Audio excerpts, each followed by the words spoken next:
기도할 수 없고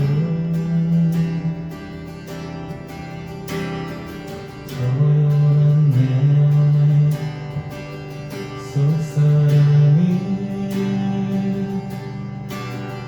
주를 보지만 말하지 못하네. 나를 약한 자로 보지 않고 나의 원통한 그 맘을 아시니 오직 나의 주 내 주의 사랑이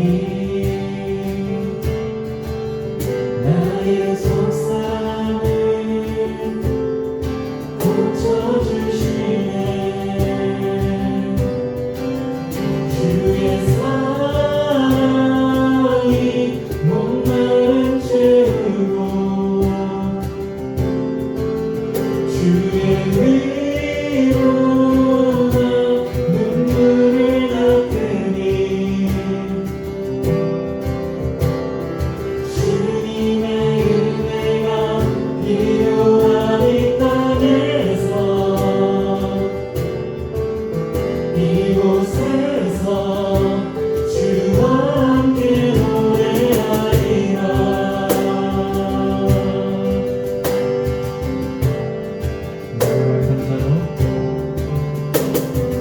나를 약한 자로 보지 않고 나의 원통한 그 맘을 아시니 오직 나의 주 내 주의 사랑이 나의 속삭임을 고쳐주시네. 주의 사랑이 목마름 채우고 주의 위로가 눈물을 닦으니 주님의 은혜가 필요한 이 땅에서 이곳에서 주와 함께 노래하리라.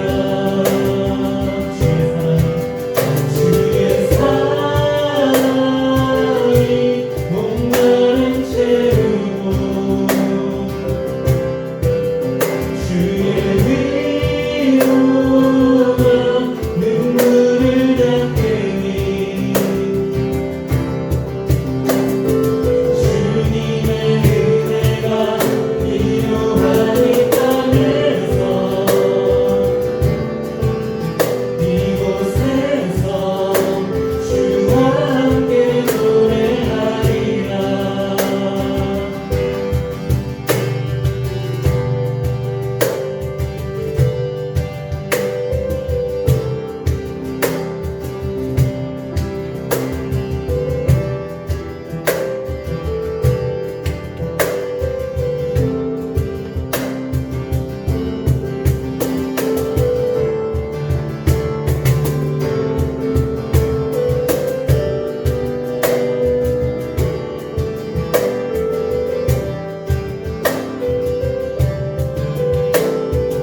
위로가 눈물을 닦으니 주님의 은혜가 필요한 이 땅에서 이곳에서 주와 함께 노래하리라.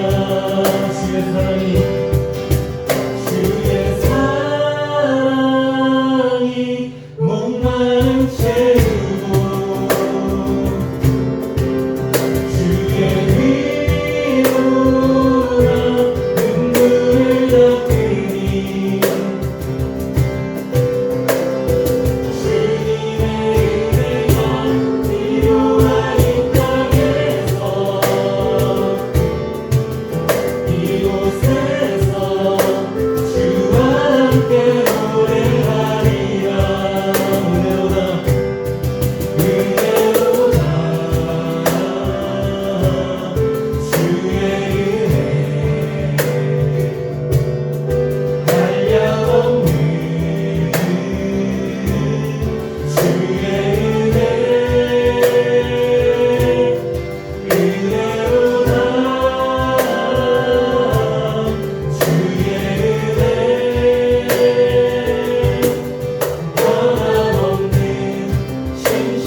주 사랑으로부터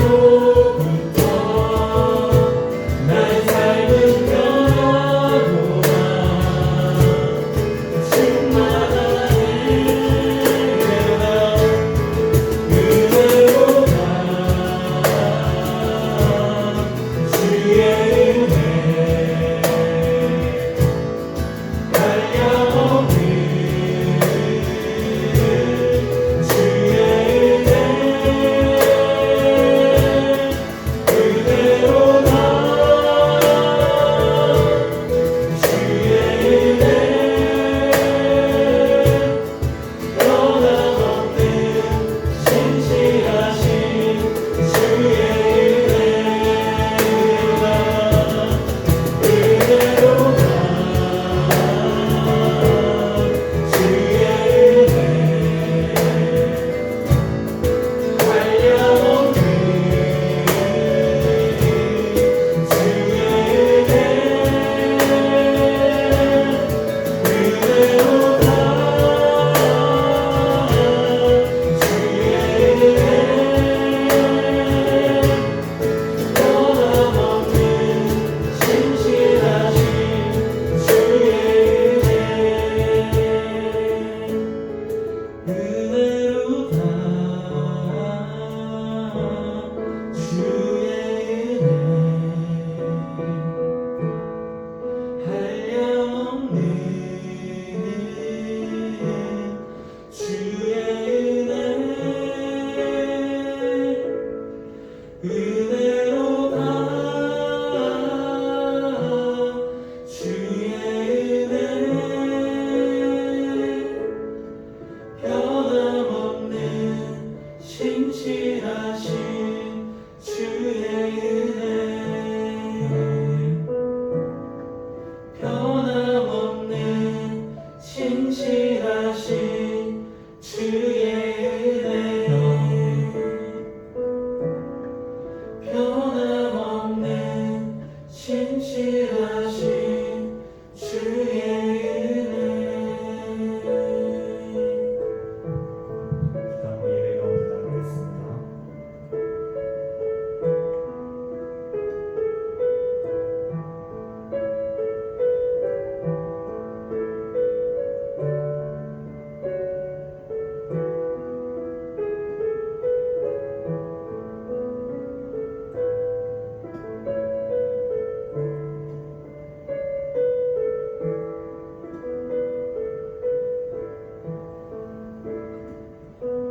할렐루야, 반갑습니다. 오늘 함께 나눌 하나님의 말씀은 예레미야 31장 1절에서 9절까지 말씀입니다. 조금 긴데 우리 한 절씩 같이 또박또박 말씀을 생각하시면서 읽었으면 좋겠습니다. 여호와의 말씀이니라. 그때에 내가 이스라엘 모든 종족의 하나님이 되고 그들은 내 백성이 되리라. 여호와께서 이같이 말씀하시니라. 칼에서 벗어난 백성이 광야에서 은혜를 입었나니 곧 내가 이스라엘로 안식을 얻게 하러 갈 때에라. 옛적에 여호와께서 나에게 나타나사 내가 영원한 사랑으로 너를 사랑하기에 인자함으로 너를 이끌었다 하였노라. 처녀 이스라엘아, 내가 다시 너를 세우리니 내가 세움을 입을 것이요 내가 다시 소고를 들고 즐거워하는 자들과 함께 춤추며 나오리라. 내가 다시 사마리아 산들의 포도나무들을 심되 심는 자가 그 열매를 따기 시작하리라. 에브라임 산 위에서 파수꾼이 외치는 날이 있을 것이라. 이르기를 너희는 일어나라. 우리가 시온에 올라가서 우리 하나님 여호와께로 나아가자 하리라. 여호와께서 이와 같이 말씀하시니라. 너희는 여러 민족의 앞에 서서 야곱을 위하여 기뻐 외치라. 너희는 전파하며 찬양하며 말하라. 여호와여, 주의 백성 이스라엘의 남은 자를 구원하소서 하라. 보라, 나는 그들을 북쪽 땅에서 인도하며 땅 끝에서부터 모으리라. 그들 중에는 맹인과 다리 저는 사람과 잉태한 여인과 해산하는 여인이 함께 있으며 큰 무리를 이루어 이곳으로 돌아오리라. 그들이 울며 돌아오리니 나의 인도함을 받고 강구할 때에 내가 그들을 넘어지지 아니하고 물 있는 계곡의 고든 길로 가게 하리라. 나는 이스라엘의 아버지요 에브라임은 나의 장자니라. 아멘. 네. 오늘 본문 말씀을 가지고 갈라진 땅에 내리는 은혜의 빗줄기라는 제목으로 함께 말씀을 나누려고 합니다. 여러분, 비 온 뒤에 땅이 더 굳는다라는 말을 여러분 많이 들어보셨을 겁니다. 분명 너무 가물어서 갈라진 땅에 내리는 비는 무엇과도 바꿀 수 없는 고마운 존재임에 분명합니다. 그런데 한번 생각해 보십시오. 만약 내가 가물었고 갈라진지조차 모르는 상황에서 갑자기 억수같이 비가 내린다면 나는 어떻게 반응을 할까요? 아마도 고마운 존재가 아니라 이 억수 같은 비가 나의 길을 가로막고 있다라는 귀찮은 존재 정도로 여겨지게 될지도 모르겠습니다. 이게 무슨 말이냐면요. 내가 얼마나 가물었는지를 제대로 볼 수 있어야 비로소 억수같이 내리는 비가 귀찮은 존재가 아니라 정말 고마운 존재가 되어진다는 사실을 깨달을 수 있다는 겁니다. 지금의 상황에 한번 대입을 해볼까요? 어쩌면 지금 하나님의 한국교회 그리고 그리스도인들에게 억수같이 비를 내리고 있는지 모르겠습니다. 온갖 비난과 교회가 지금까지 이러한 어려움을 겪었나 싶을 정도로 어려움을 겪습니다. 억수같이 내리는 비에 우리는 이런 말들을 많이 합니다. 하나님이 왜 이러실까? 하는 의문을 가지고 때로는 원망을 합니다. 불평을 합니다. 여러분, 하나님이 왜 이러실까에 의문했다면 우리는 생각해야 됩니다. 실수가 없으신 하나님께서 이렇게 하실 수밖에 없는 이유가 무엇일까라고 우리는 생각을 해야 됩니다. 그러면서 우리 스스로에게 자문자답하는 겁니다. 내가 얼마나 가물었는지, 갈라져서 얼마나 쓸 수 없는 땅처럼 존재했는지를 제대로 볼 수 있어야 됩니다. 그래야 하나님께서 지금 억수같이 내리게 하시는 비의 참된 의미를 우리는 알 수 있습니다. 여러분, 비의 은혜를 깨닫기 위해서는 내가 얼마나 가물었는지를 알아야 합니다.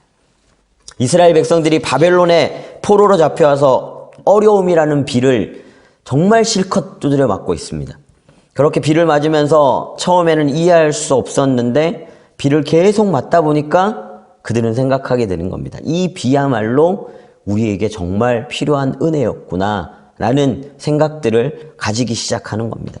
자연스럽게 이들 안에 굳은 마음이 녹아지고 딱딱해져서 갈라진 것들이 막 풀어지고 회복되어져 가는 그 은혜들을 경험하게 되는 겁니다. 그렇게 서서히 그들에게 말씀이 들어가기 시작하는 겁니다. 오늘 본문은 그런 겁니다. 그렇게 은혜의 비를 통해서 회복되어질 이스라엘의 모습을 마치 그림을 그리듯이 소개하고 있는 게 오늘 본문의 이야기입니다.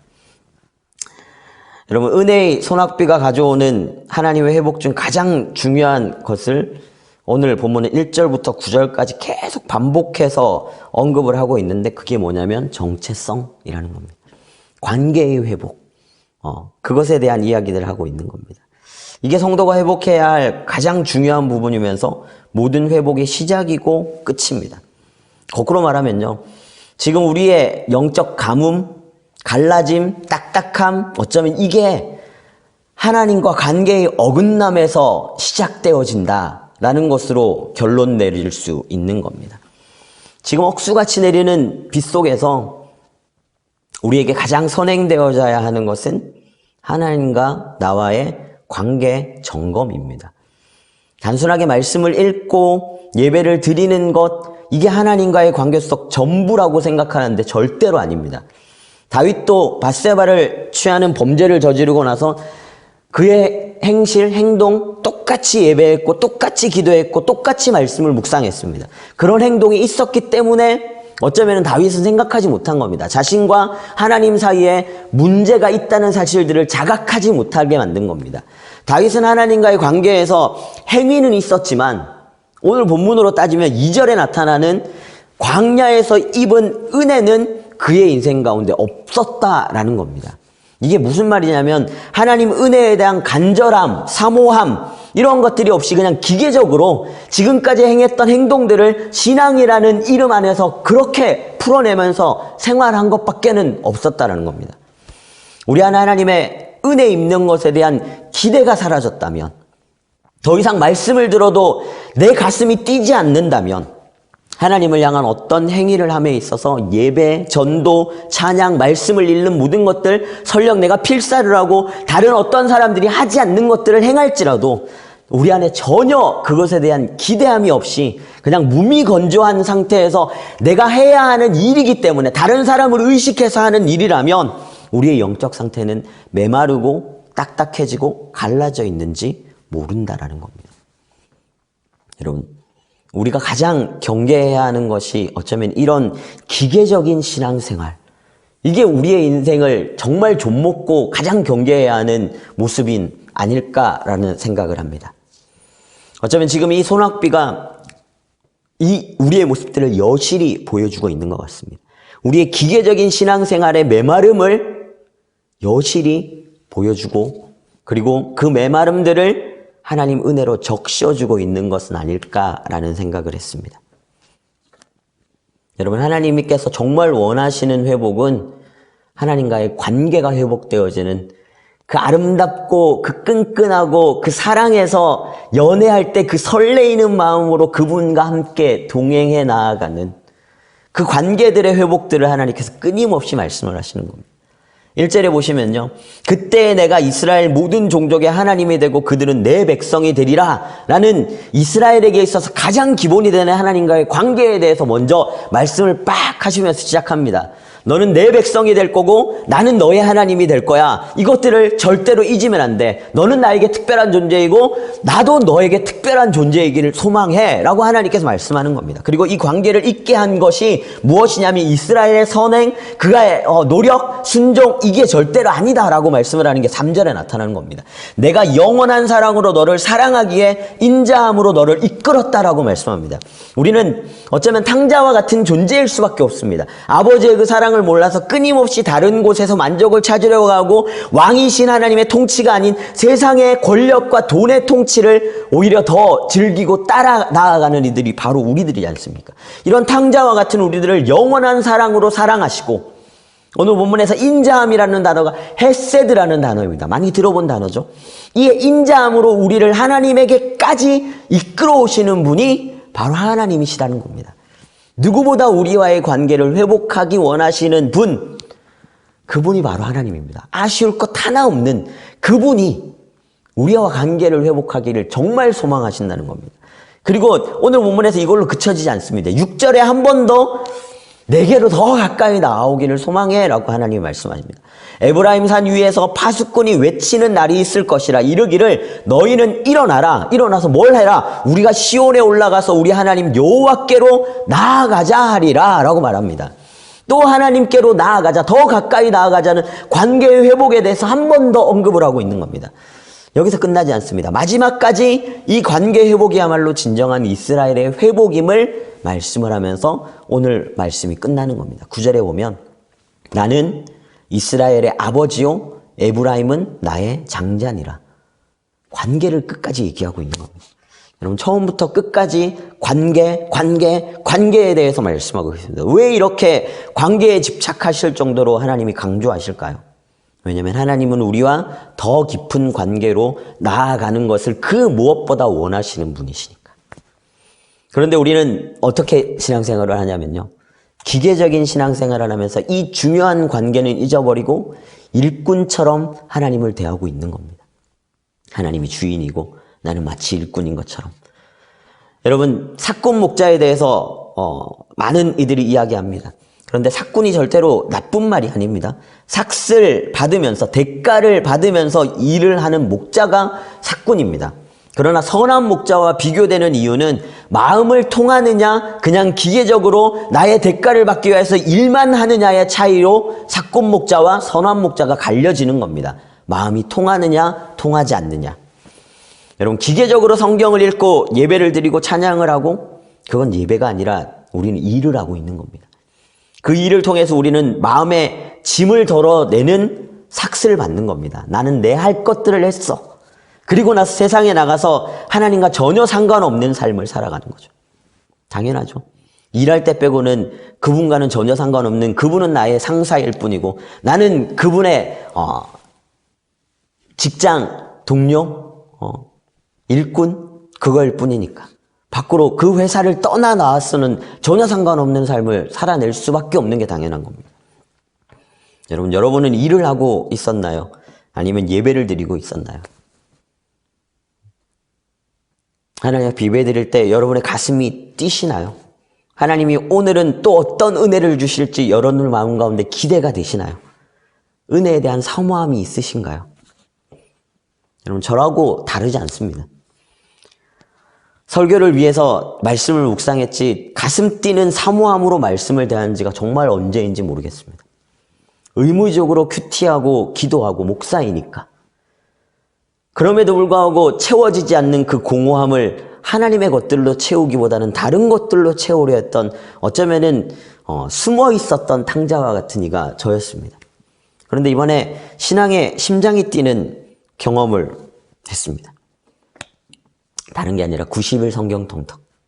어떻게 보면 하나의 프로그램일지 모르겠습니다.